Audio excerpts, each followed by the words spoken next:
Assalamualaikum warahmatullahi wabarakatuh. Waalaikumsalam. Bismillahirrahmanirrahim. Alhamdulillah.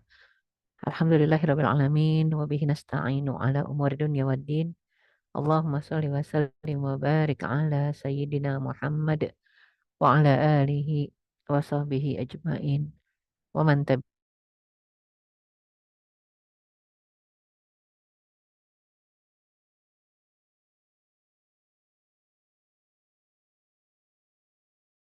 bi ihsanin ila yaumiddin. Min lisani yafqahu qawli amma ba'd. Maaf, suara saya terdengar nggak? Suara saya jelas? Terdengar Terdengar. Ustaz. Terdengar ya? Ya. Alhamdulillah, akhwat fillah rahimakumullah. Insyaallah hari ini kita melanjutkan kajian fikih kita dan masuk ke bahasan fikih darah ya. Berarti kalau kita bicara tentang fikih darah, kita berbicara tentang darah haid, darah nifas, darah istihadah ya. Jadi darah haid, darah nifas, darah istihadah. Nah, kemungkinan besar kemarin kita mungkin sebelum bicara fikih darah apa sudah masuk fikih darah? Nggak apa-apa berarti saya ulang dari awal ya dari fikih darah haid ya. Kalau kita bicara darah haid, haid itu dari kata hado. Hado itu artinya mengalir ya. Kalau kita bicara kebiasaan darah yang mengalir rutin tiap bulan itu namanya darah darah haid. Dan ketika disebut darah haid itu darah yang memang mengindikasikan si wanita tadi sehat kondisinya. Kalau wanita tersebut sehat kondisinya, maka darahnya darah haid ya. Tapi kalau kondisinya wanita tersebut habis melahirkan, maka darah yang mengalir namanya darah nifas. Tapi kalau kondisi si wanita tersebut mengalirkan darah bukan dalam kondisi haid dan bukan dalam kondisi nifas, maka namanya darah istihadah ya. Nah, adapun haid ya asal katanya memang haldo atau mengalir. Maksudnya adalah darah yang keluar dari kemaluan seorang wanita karena dia sehat, bukan karena dia melahirkan dan bukan karena dia sakit atau luka. Waktunya menurut jumhur ulama ketika wanita tersebut usianya sudah masuk usia mungkin untuk haid. Kapan itu? Paling kecil usia 9 tahun. Ya, paling kecil usia 9 tahun. Adapun paling tuanya nggak ada batasan, ya. Jadi kalau wanita tiba-tiba usia 9 tahun, 10 tahun melihat ada darah yang keluar, kemungkinan besar itu adalah haid. Haid bisa sepanjang umur dan tidak ada dalil yang menyatakan bahwa haid mempunyai batas terakhir. Artinya nggak ada dalil yang mengatakan perempuan itu menopause umur sekian gitu nggak ada ya. Kan tadi kalau batasan haid paling muda adalah 9 tahun. Lebih muda dari 9 tahun berarti bukan darah haid, itu pasti darah penyakit atau istihadah ya. Nah, sehingga kalau bicara tentang usia minimumnya ada, tapi usia maksimum ada yang menopause-nya usia 70, ada yang 80, ada yang 60 ya. Cuman semakin ke sini manusia akan semakin cepat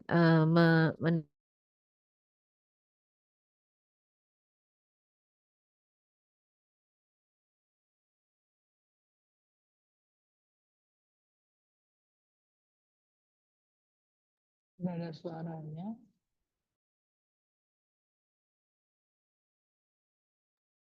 Sepertinya terputus ya.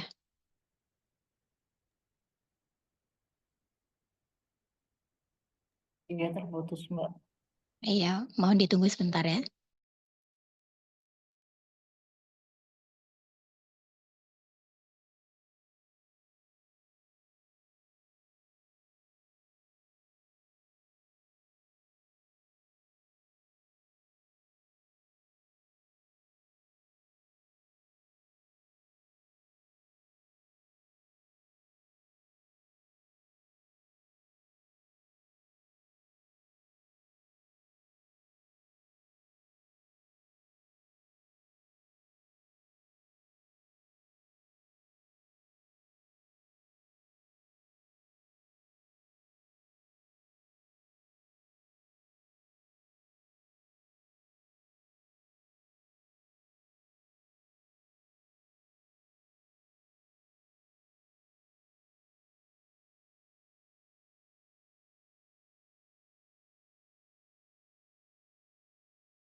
Masih belum ada suaranya ya?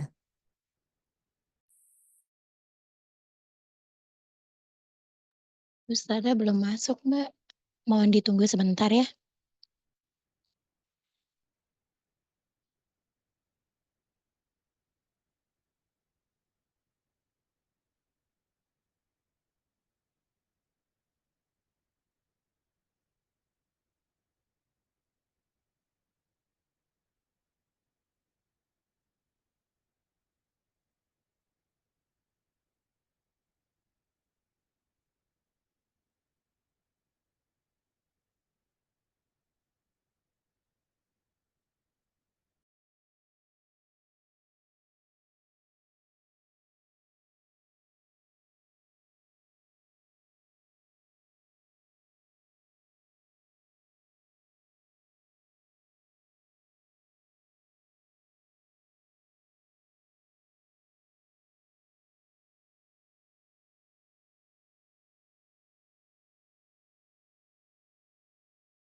Assalamualaikum. Waalaikumsalam warahmatullahi wabarakatuh. Maaf, maaf. Nggak apa-apa Keputus Ustazah. sinyalnya. Saya cari-cari tempat dulu tadi. Mohon Ya, maaf Pak. Baik, silakan ya Ustazah. lanjut ya. Lanjut. Ya, Ya. ya. Jadi kita bicara tentang darah haid, yaitu darah yang memang mengalir karena si wanita dalam kondisi normal, bukan sakit gitu ya. Tapi banyak orang yang merasakan kan kayaknya kalau lagi haid tuh lagi sakit gitu ya, padahal tidak. Justru karena normalnya dia dan batasan usianya paling muda 9 tahun, paling tua tidak ada batasan umur. Kalau dilihat dari buku fikih ya, jadi memang kalau secara fikih Islam darah haid itu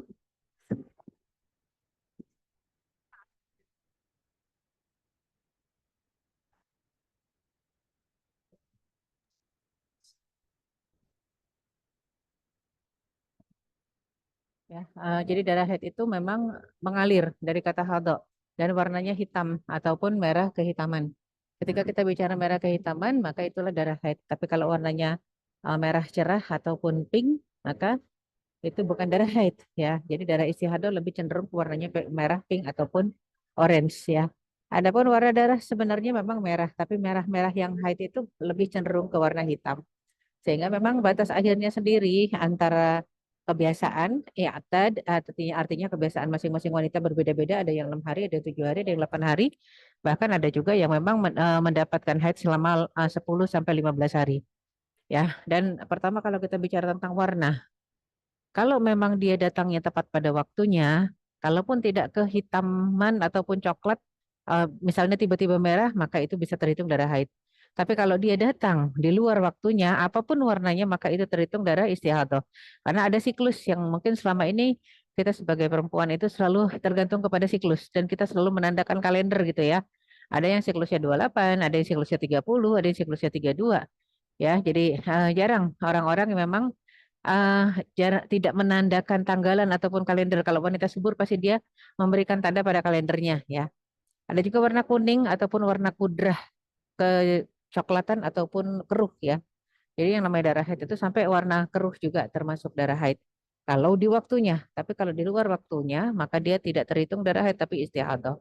Salah seorang sahabiat pernah di masa Rasulullah SAW bertanya kepada Rasul tentang definisi darah haid. Kalau sudah di akhir-akhir gitu ya. Kalau sudah di akhir-akhir maka definisinya seperti apa? Apakah harus putih kapasnya ketika dicek ataukah dia boleh kuning ataukah boleh coklat? Maka Rasulullah SAW mengatakan la tasta'jili hatta tala'at kursul baydha. Jangan tergesa-gesa sampai kapas keluar putih gitu ya. Sampai kapas menjadi putih betul-betul jangan tergesa-gesa. Dan lama haid ya. Tadi disebutkan karena kebiasaan dan jangka waktu eh, sucinya seorang wanita seharusnya menghitung juga antara 15 hari sampai 13 hari suci. Ada juga mungkin yang siklusnya pendek ya, dalam artian haidnya 15 hari, kemudian sholatnya 8 hari. Akhirnya 15 tambah 8 adalah 23. Itu pun masih termasuk siklus yang paling pendek tapi normal ya. 15 tambah 8 misalnya. Jadi 23 itu siklus yang paling pendek antara 22 dengan 23 ya. Adapun siklus yang panjang sepanjang-panjangnya tidak ada batasan karena memang ada di antara wanita yang tidak normal sehingga haidnya tidak datang setiap bulan gitu ya. Itu kalau kita bicara tentang darah haid dan lamanya ya. Lamanya paling lama 15 hari, lebih dari 15 hari maka itu terhitung istihadah. Kemudian kita masuk ke bab istihadah atau kita masuk dulu ke bab nifas ya. Ah, dari darah haid, kemudian kita bahas sedikit bab nifas dulu, nanti baru kita bahas istihadah. Adapun nifas, batasannya memang darah yang keluar dari kemaluan wanita disebabkan karena janin lahir ataupun anak lahir gitu ya. Jadi memang ketika janin lahir atau anak lahir, walaupun dia berupa keguguran ya, asalkan janinnya sudah berbentuk manusia, maka itu hitungannya adalah nifas.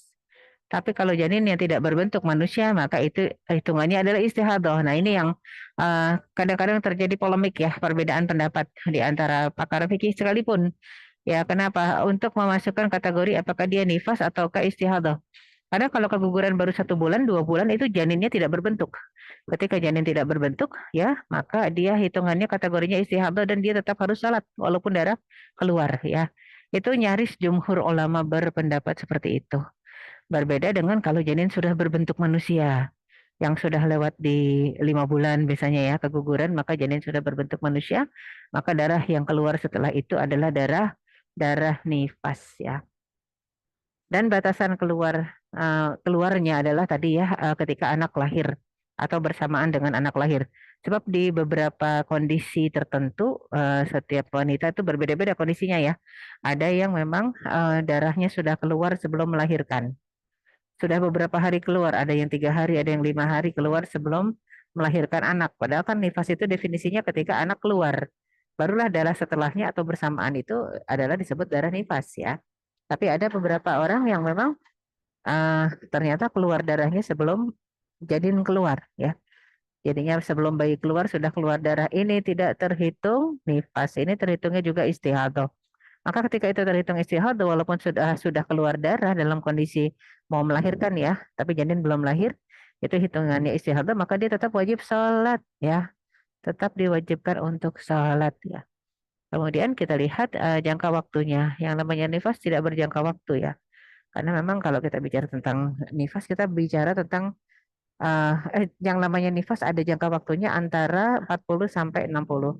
Karena kalau nifas memang disebabkan janin keluar. Biasanya memang ada batasan 40 khususnya eh, madhab yang tersiar selain Asy-Syafi'i. Jadinya kalau untuk Syafi'i tidak hanya 40, dia mempunyai batasan lebih dari 40 yaitu 60 hari. Adapun selain Syafi'i, ada Maliki, ada Hambali, ada Hanafi, itu mereka mengatakan biasanya wanita nifas itu 40 hari ya. Bahkan mungkin di antara mereka ada yang menggenapkan jadi 45 hari gitu ya. Kenapa seperti itu? Karena ambil patokan rata-rata wanita haidnya itu 5 hari. 5 kali 9. Kenapa 9? Karena 9 bulan mengandung haid terhenti, maka rata-rata 4 kali 5 adalah ya 45 hari.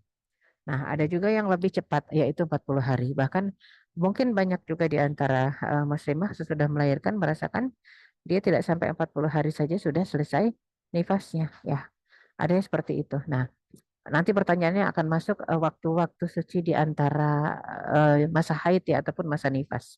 Tapi sebelumnya kita kita bahas juga jangka waktu ya. Jangka waktu minimumnya tidak ada. Kalau jangka waktu maksimumnya ada ya 40 sampai 60, kalau pendapat Imam Syafi'i sampai 60. Adapun jangka waktu minimumnya tidak ada. Kenapa disebut tidak ada? Karena wanita nifas bisa 1 jam. Ya, bisa sesaat ketika melahirkan bayi, sesudah itu berhenti ya nifasnya. Bisa seperti itu kondisinya. Artinya kita bisa melihat dari berbagai kejadian ya, salah satunya yang terjadi terhadap Fatimah bintu Muhammad ya, putri dari Rasulullah SAW. Kenapa disebut dengan julukan Fatimah Zahra? Karena dia tidak tidak lama nifasnya ya, seperti bunga. Zahra itu kembang bunga ya.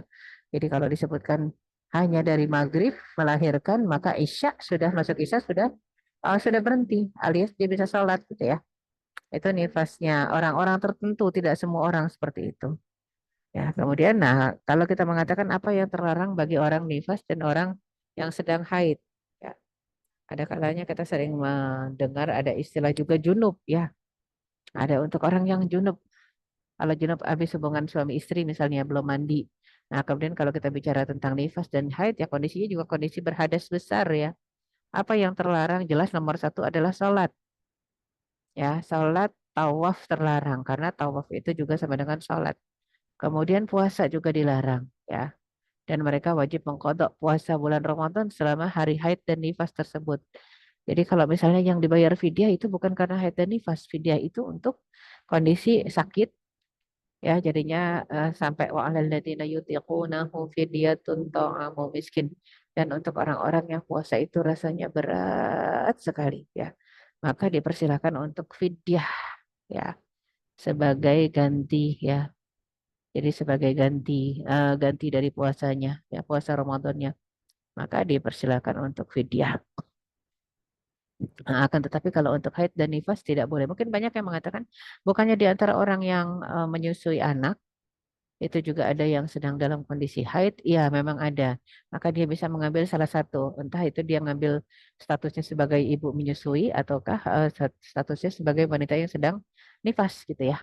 Kalau dia ambil status dia sedang nifas, maka dia harus mengkodok. Tapi kalau dia mengambil status dia sedang menyusui, ya, maka dia boleh membayar fidyah saja. Boleh ya, bukan harus, tapi boleh. boleh membayar fidyah saja sebagai ganti dalam kondisi menyusui, ya dia tidak puasa.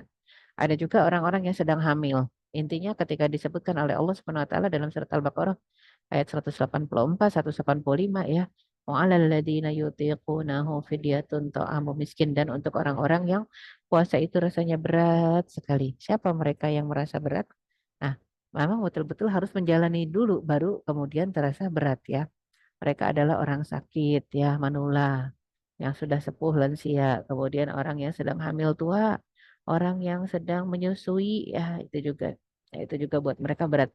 Dan untuk pekerja-pekerja berat, pekerja keras itu juga ya puasa ini berat dan bisa digantikan dengan fidyah ya.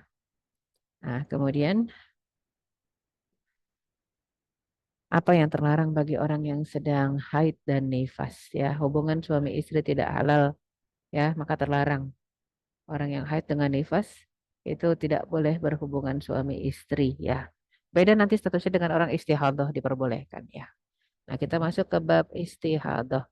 Jadi batasannya apa kalau istihadah? Kalau haid batasannya adalah darah yang keluar karena si wanita sehat dan dia rutin tiap bulan. Itu seharusnya ya.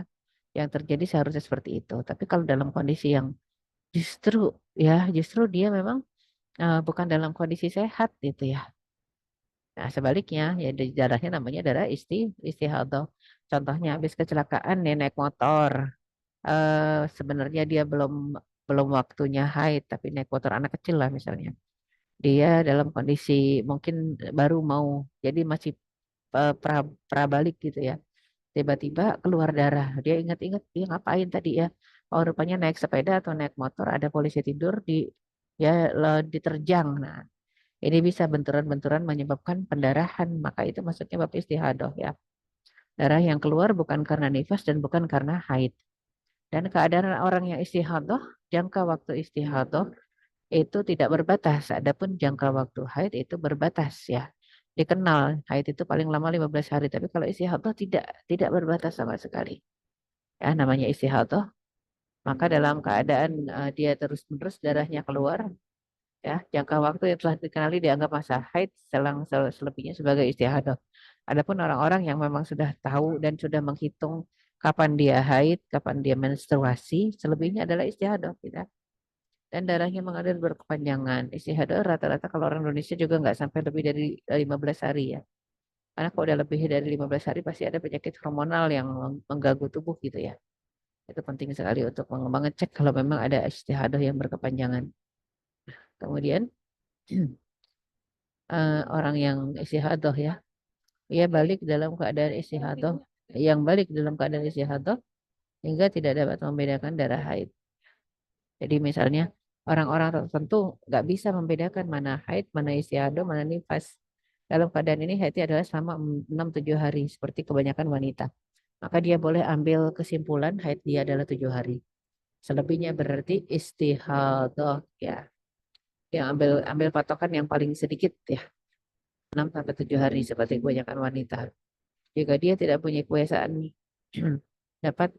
tapi dapat membedakan antara darah haid dan lainnya. Itu juga seorang mukmin ya. Jadi seorang mukmin pertama dia harus paham hukum-hukum Allah. Seperti bicara tentang hukum haid, hukum nifas ya. Ada. Tapi untuk orang-orang yang tidak tahu, nggak bisa membedakan warna haid, nggak bisa membedakan lamanya, maka keadaan seperti ini hendaklah diperjelas supaya tidak ada hukum Allah yang terlanggar, supaya jangan santai-santai aja dia tidak sholat gitu ya. Nah, maka dia penting untuk melihat kondisinya. Dalam kondisi apakah ini masuk dalam kondisi kategori haid? Kalau bukan, perhatikan ya apa yang membuat bukan. Ya, lama haidnya dihitung, kemudian warna darahnya juga diperhatikan. Biasanya kalau darah istihadah nggak bau ya. Ditambah lagi kalau kita lihat ada juga jenis-jenis yang mungkin kita bisa masukkan dia ke eh, kayak seperti istihadah yaitu keputihan ya. Keputihan yang terus menerus ya ini juga sama statusnya ya. Seperti istihadah dia maka tidak terlarang untuk salat bahkan tetap diperintahkan untuk salat ya. Dan dia tidak wajib mandi ini kalau istihadah ya ketika ingin salat tidak perlu mandi. Keputihan juga begitu ketika ingin salat tidak perlu mandi. Jadi yang mewajibkan kita mandi besar itu hanya haid dengan nifas ya. Dan juga ketika disebut tidak perlu mandi, tapi tetap harus berwudu pada setiap ya akan sholat, kecuali ada haram-haram yang lain, ada unsur haram yang lain ya. Kemudian juga dalam kondisi mandi hendaklah diperlakukan hijab yang sempurna ya. Jadi sholat di sana. Kemudian juga kenapa hijab yang sempurna? Karena boleh jadi namanya pemandian kalau zaman dulu ya. Zaman dulu pemandian tidak ada tempat yang tertutup. Kemudian wajib berwudu setiap akan sholat dan hendaklah dicuci kemaluannya sebelum berwudu. Ketika disebut hendaklah berarti hukumnya sunnah, bukan hukumnya wajib ya. Kalau bisa mengganti daleman, kalau bisa mengganti daleman, pentinya kah atau cidinya celana dalamnya ya. Jadi itu kalau bisa. Kalau tidak cukup berwudu yang sempurna ya. Kalau atau ganti juga, kalau bisa ganti-ganti, kalau nggak bisa ganti ya udah. Maksudnya tidak bisa itu tidak memungkinkan tempatnya ya. Ya, kemudian disumpal jalan keluar darah, maka kemudian dia sholat. Ya, jadi jadinya memang hukumnya untuk bicara istihadah itu lebih fleksibel ya. Ada orang-orang tertentu saklek ya harus mengganti, tapi orang-orang tertentu bahkan dititipkan aja. Ya, nggak harus menggantikan gitu. Ibarat kata eh, kalau orang sudah dalam kondisi istihadah tuh dimaafkan, dimaafkan ya, nggak usah ganti. Walaupun ada juga yang saklek dia harus harus menggantinya ya, nggak perlu diikat. Jadi memang ada beberapa cara untuk menghentikan perdarahan dengan diikat ya. Ada yang pakai tampon, tapi nggak semua wanita bisa seperti itu. Artinya ada yang darahnya deres jadi tidak menampung kalau pakai tampon.